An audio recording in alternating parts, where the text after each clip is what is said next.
विप्रसिद्ध विरुद्धार्थ को कहते हैं। अनधिकरणवाची विप्रसिद्धम परस्पर विरुद्धम विप्रसिद्धार्थानाम अनधिकरणवाची नाम अद्रव्यवाची नाम द्वंद्व एकवद भवति। ठीक है।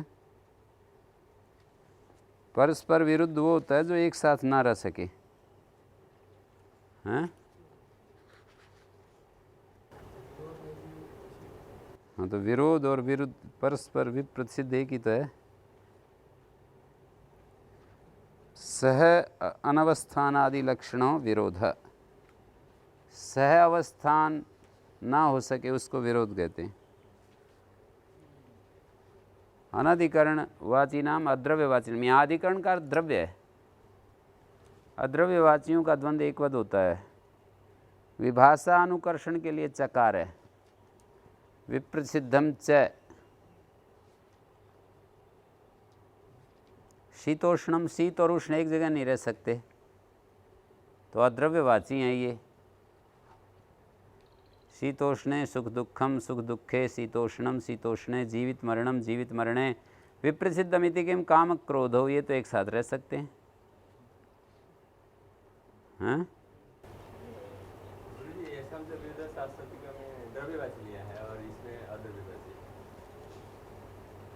येषां च विरोधा शाश्वती का। हाँ, द्रव्यवाची है वो तो। यहाँ अधिकरण का अर्थ आधार नहीं है, द्रव्य लिया गया है। अनधिकरणवाची इति किम शीतोष्णे उदके। अब यहाँ पर जो है ना, शीत और उष्ण को उदक में वर्तमान कर दिया है, तो ये अधिकरणवाची हो गए, द्रव्यवाची हो गए। अनधिकरणवाची तब होंगे जब इनको केवल गुण के रूप में ही देखा जाएगा। शीतोष्णम शीतोष्ण है, जब इसको किसी द्रव्य के साथ मिलाकर देखेंगे ना, तब फिर ये सूत्र कार्य नहीं करेगा। शीतोष्ण उदके, शीत जल और उष्ण जल, और उदाहरण में शीत उष्ण मात्र गुण को ही कह रहे हैं।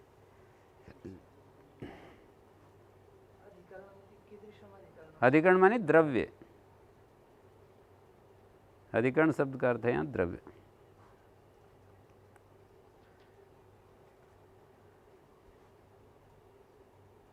सुख दुख भी ऐसे ही हैं, सहअवस्थान नहीं करेंगे। जब सुख होता है दुख नहीं, जब दुख होता है तो सुख नहीं। सह अनवस्थान लक्षण जो विरोध है शीत और उष्ण और सुख दुख में पाते हैं। और काम क्रोधो क्रुद्धोपि कामम आचरति, इसलिए विप्रच्छेद नहीं माना, इनका विरुद्ध नहीं माना है। जीवन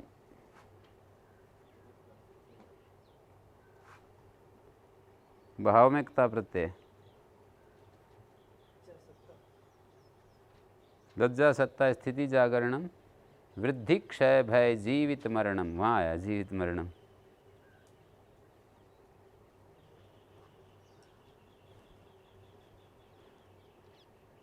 न दधिप आदिनी, दधिप जमा आदिनी। यहाँ आकाश सवर्ण दी संधि तो यहाँ दिखाते हैं हमेशा, संधि तो यहाँ दिखाते हैं। फिर ये आदिनी में आ को अलग करके क्यों दिखा दिया? ऐसा क्यों नहीं किया? ऐसा क्यों नहीं किया?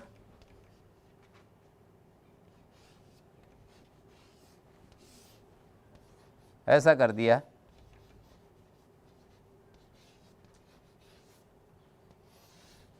ये ठीक है, ये ठीक है।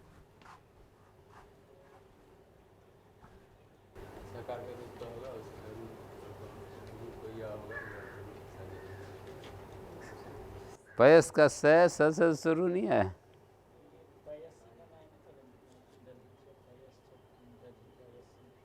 पयस के स को ससुरु भो भगो घो अपूर्व योसी से रह को यह लोपा साकल्य से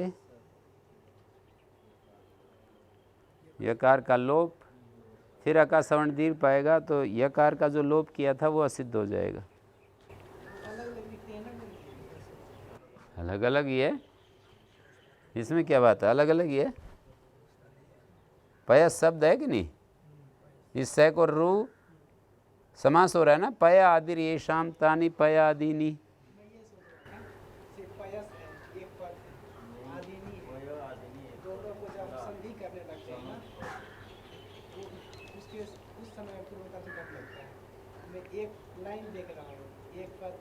तो एक लाइन सही लगाइए, समस्त पद है ना पयादिनी।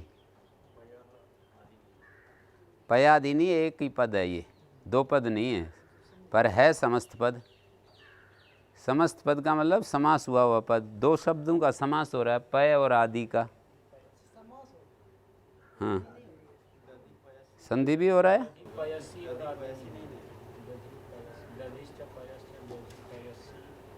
न दधिपय आदिनी, दधिपय, दधिपय आदि में है जिनके, दधिपय आदि में है जिनके,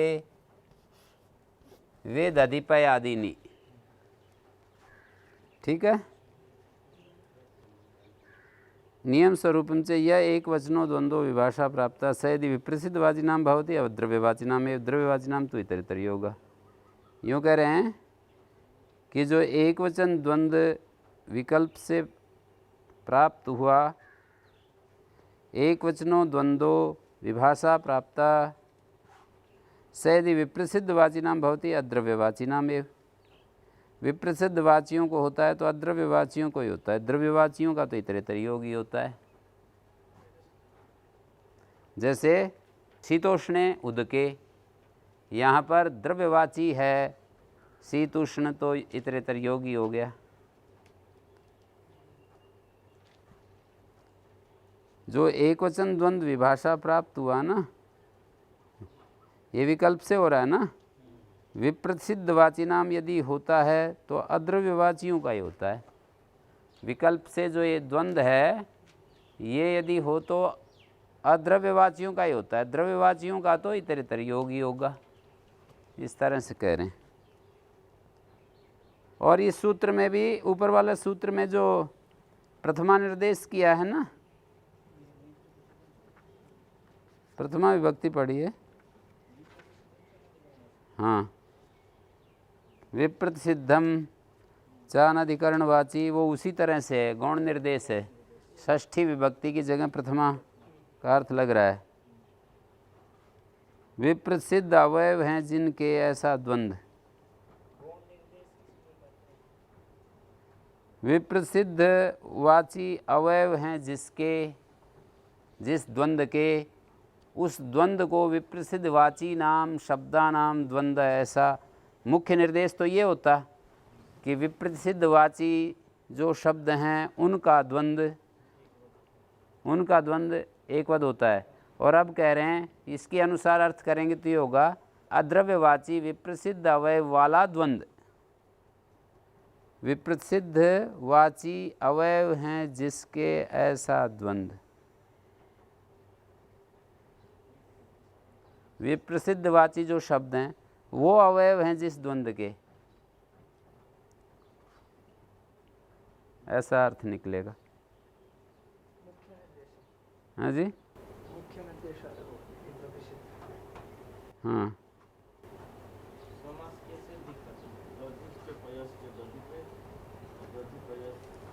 दधिपय आदिर येषाम तानी दधिपय आदिनी।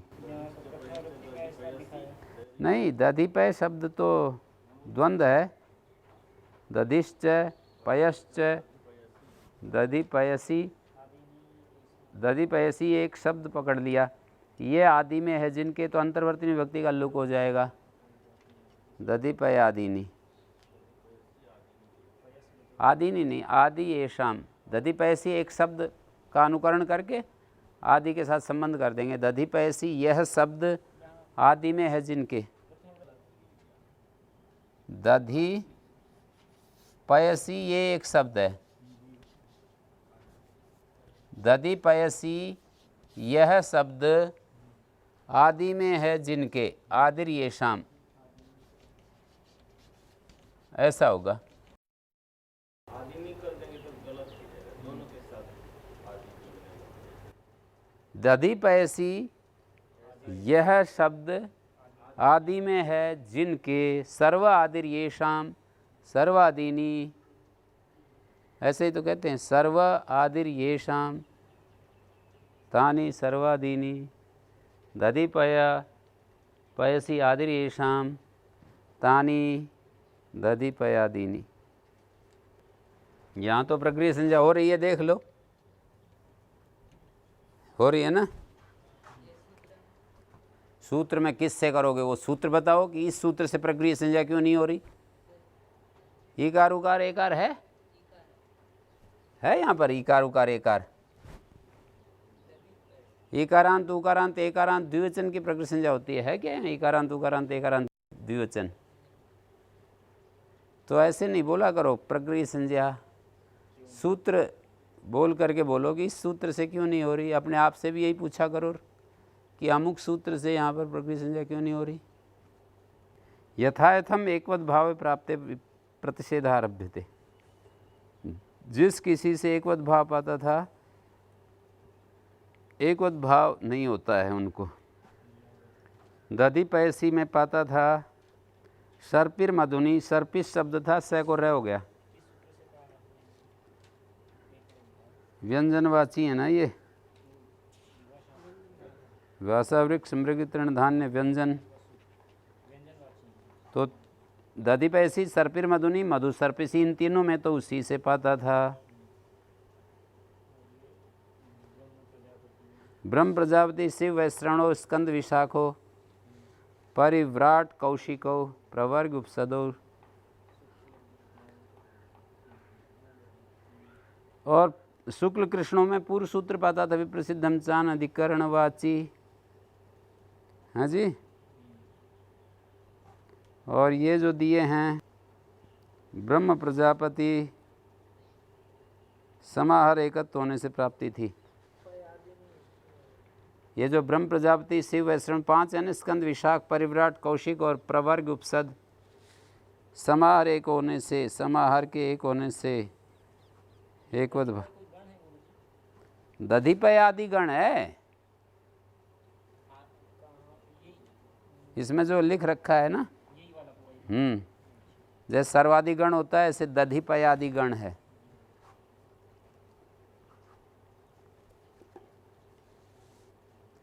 तो शुरू के 3 शब्दों में व्यंजनवाची होने से पाता था, शुक्ल कृष्णों में पूर्व सूत्र से पाता था, और ये 5 जो शब्द हैं ब्रह्म प्रजापति आदि में समाहार एकत्व से पाता था। समाहार द्वंद्व एकवत भाव होता है ना, सर्वद्वंद्व विभाषा एकवत भवती लगाएं या समाहार द्वंद्व जब निर्देश करते हैं तो एकवत हो जाता है। और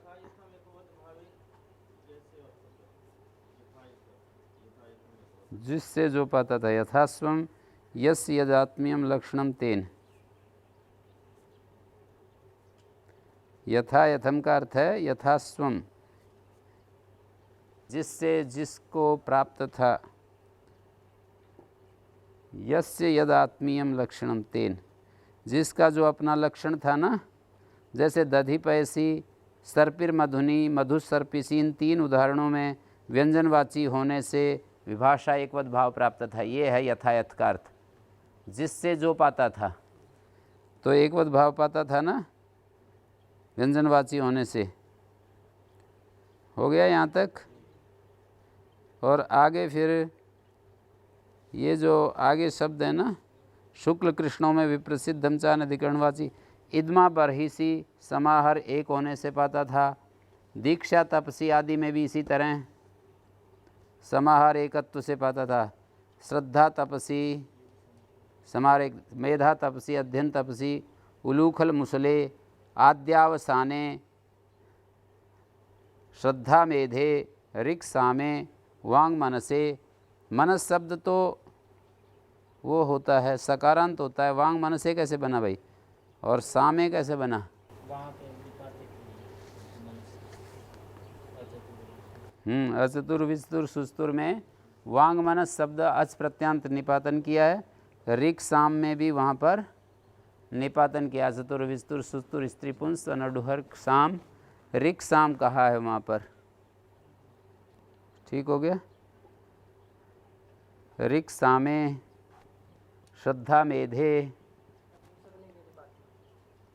नपुंसक लिंग में निपातन है वो।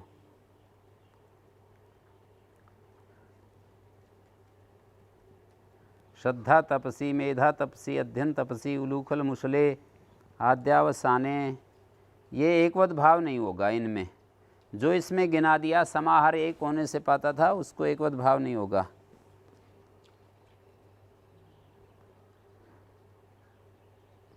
समाहार द्वंद एकवत भाव हो जाता है, पर ये जो शब्द गिना दिए इनमें समाहार द्वंद बनेगा ही नहीं। समाहार द्वंद होता है ना, सभी शब्दों का हो सकता है। यहाँ पर जिनको कह दिया है उनका तो नहीं होगा विकल्प वगैरह। देखो इस प्रकरण में जिनको जैसा कह दिया, जैसे द्वंद्वस्य प्राणतुर्य सेनांगा नाम एकवत भाव कह दिया तो उनका वो नहीं होगा, इतरेतर योग नहीं होगा। जिनका विकल्प कह दिया उनका विकल्प होगा, जिनका निषेध कर दिया उनका इतरेतर योग ही होगा, समाहार द्वंद्व होगा ही नहीं। सर्वद्वंद्व विभाषा एकवत भवती भी चलता है, सब द्वंद्व विकल्प से एकवत होता है, लेकिन जिनको निषेध कर दिया उनको एकवत भाव नहीं होगा सर्वथा, और जिनका विकल्प कर दिया उनका विकल्प होगा ही, और जिनको एकवत भाव कह दिया जैसे द्वंद्वस्य प्राणतुर्य सेनांगा नाम अनुवाद चरणा नाम आदि, वो एकवत भाव ही होगा, उनका विकल्प नहीं होगा। बाकी इस प्रकरण से जो छूट गए वहाँ पर सर्वद्वंद्व विभाषा एकवत भवती, विभाषया एकवत भवती।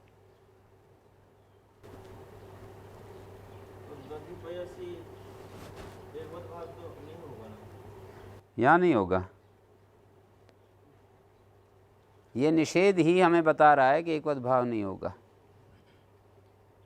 मतलब ये निषेध नहीं होता ना तो एकवत भाव भी हो सकता था।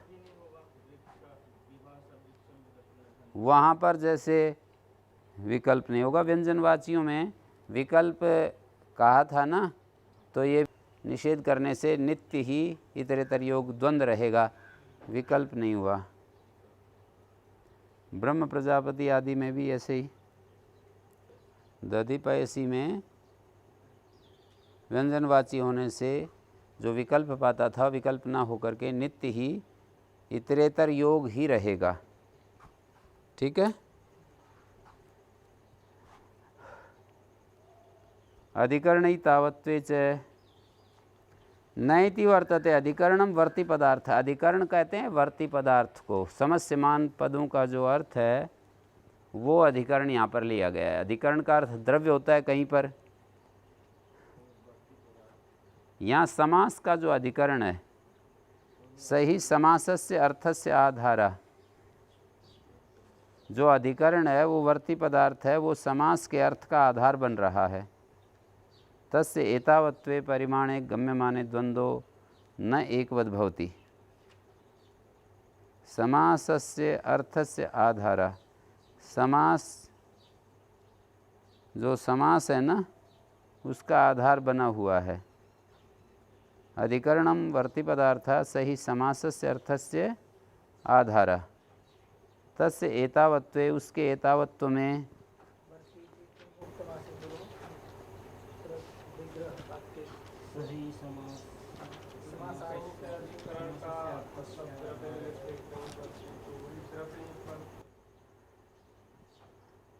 कहीं ले लेते हैं, ऐसे तो व्यवहार से हमें पता चलता ही ये शब्द अनेकार्थक है, उनका प्रकरण नहीं, वो ऐसे तो शब्दों का प्रयोग होता ही नहीं, एक सामान्य बात है। ये तो आजकल हमारी भाषा नहीं इसलिए हमको इतना बड़ा, उस समय जब बोलते थे तो ये साधारण बातें थी। पाणिनि ने सूत्र बनाया ना, उन्होंने ये थोड़ी कि आगे चल करके ऐसे हो जाएंगे। हाँ, आधारो अधिकरणम में भी होता है, द्रव्य में भी होता है। यहाँ पर अधिकरण तावत्वे में अधिकरण वर्ती पदार्थ को कहा है, वो समास के अर्थ का आधार होता है। समास का अर्थ है ना, उसका आधार होने से अधिकरण, अधिकरण माने आधार। वर्ती पदार्थ, वर्ती पद क्या होते हैं? समस्यमान पद। वर्ती पद माने समस्यमान पद, वर्ती पदार्थ समस्यमान पदों का अर्थ। जिन पदों का समास कर रहे हैं वो वर्ती पद कहलाते हैं। वृत्ति या वर्त समास होता है। देखो,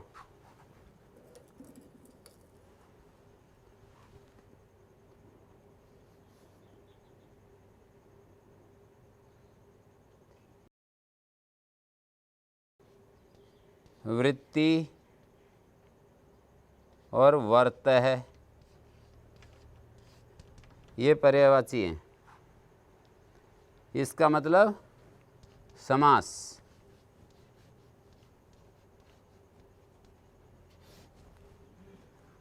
वृत्ति कहो, वर्त कहो, समास कहो, एक ही बात है। यहाँ पर सो अस्यास्ति इति, ये जो वर्त शब्द है, वर्तो अस्यास्ति क्या हुआ?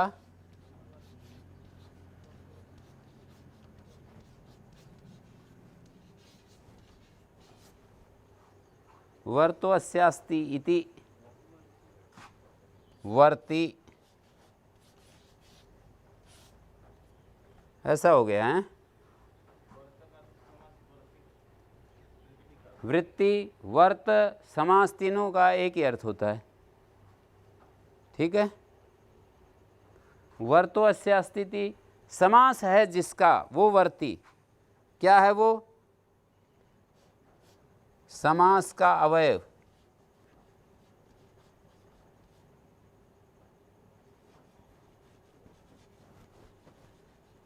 समास का अवयव पद। वर्ती पद का मतलब समास का अवयवभूत पद। तस्य अर्थो वर्ती पदार्थ। समास का अवयवभूत जो पद है ये वर्ती पद कहलाएगा। वर्ती समासस्य अवयवपदम, समासस्य अवयवभूतम, यहाँ पर भूतम कर सकते हैं, समासस्य अवयवभूतम।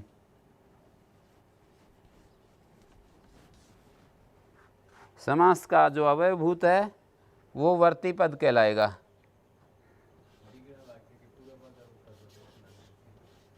हाँ, विग्रह वाक्य समास का जो पूर्व पद उत्तर पद है ना, वो वर्ती पद कहलाएगा। तस्य अर्थ, वर्ती पद का अर्थ। तस्य अर्थ, यहाँ पर जो वर्ती पदार्थ है ना, वहाँ पहुँच गए हम। वर्ती पदस्य अर्थ इति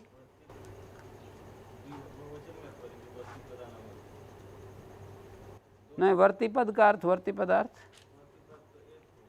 हाँ, एक ही पद है ना। समास का अवयवभूत जो है वर्ती पद, उसका जो अर्थ है वर्ती पदार्थ। एक एक का बता देंगे ना, जाति में एक वचन। वर्ती मानी समास का अवयवभूत, और वर्ती च तत्पदम, समास का जो अवयवभूत है वो पद के रूप में वर्ती पद, उसका अर्थ वर्ती पदार्थ। ठीक है। तस्य अर्थ, वर्तमानी समास, और सोऽस्यास्ति समास का अवयवभूत। यहाँ पर वर्तो अस्यास्ति, वर्तो अस्यास्ति वर्ती। क्या पदमंजरी में दिया है वही मैं लिख रहा हूँ। सोऽस्यास्ति समास अवयवभूतम वर्ती पदम। तस्य अर्थो अधिकरणम इत्युच्यते। तस्य अर्थ वर्ती पदार्थ। तस्य माने कस्य? वर्ती पदस्य अर्थ इति। तस्य अर्थ वर्ती पदस्य अर्थ वर्ती पदार्थ। ये अधिकरण शब्द से लिया गया है। अधिकरणम वर्ती पदार्थ लिखा है ना काशिका में, तो वर्ती पदार्थ बराबर अधिकरणम। अधिकरण की इतनी व्याख्या होगी ये। तस्य अर्था वर्ती पदार्था, ये है अधिकरण।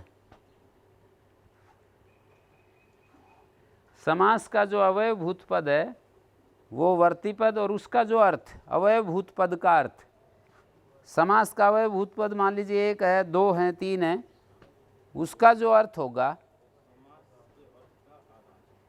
समास के अर्थ का वो अधिकरण बनेगा। वर्ती पद जो है समास के अर्थ का आधार बनेगा। समास का अवयवभूत जो पद, उसका जो अर्थ है, अवयवभूत पद का जो अर्थ है वो समास के अर्थ का आधार बनेगा।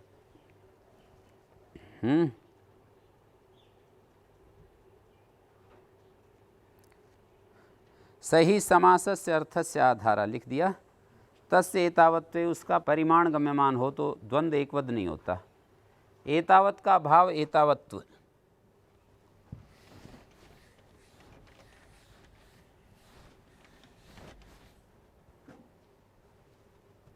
एतावत